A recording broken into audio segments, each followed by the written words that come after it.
Assalamualaikum warahmatullahi wabarakatuh.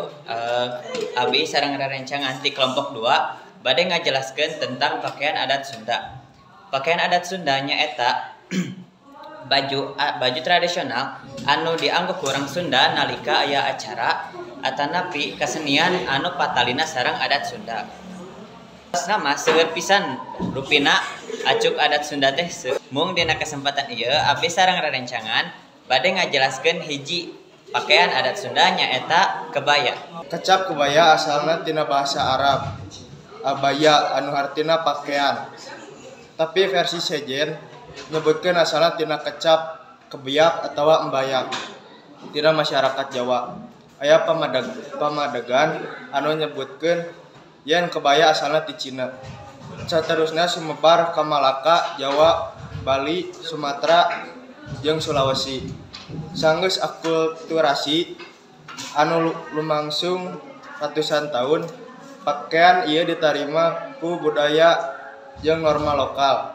Sanajan kitu aya oge pamadegan yen kabaya asalna ti Indonesia. Kusabab pakaian asli Cina nyaeta Cheongsam anu beda sareng kebaya. Namun kebaya pangheubelan asalna ti karaton Majapahit anu dipake ku permaisuri atawa salir raja minangka sarana pikeun ngahijikeun wanoja kemban nu aya bungkus awak wanoja bangsawan jadi leuwih basajan jeung bisa ditarima ku nu anyar asup Islam. Aceh, Riau, jeung Johor jeung Sumatera Utara adopsi gaya kebaya.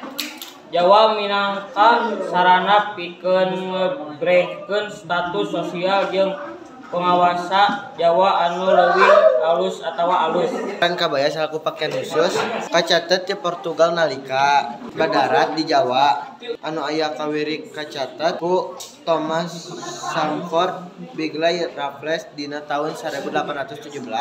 Jenis-jenis kabaya Sunda teh aya seueur, di antarana kabaya Kartini, kabaya Bali, kabaya Kutu Baru, kabaya Melayu, kabaya Thailand, kabaya modern, sareng kabaya encim.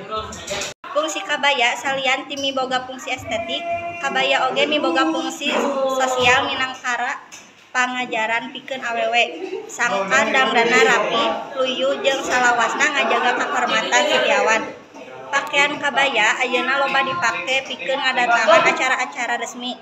Kaasup kana acara kawinan, kabaya modern loba dipake kusemah awewe pikeun ngahadiran resepsi pernikahan. Makna kebaya sabar jeung lemah lembut teh hatina disimpen dina kabaya.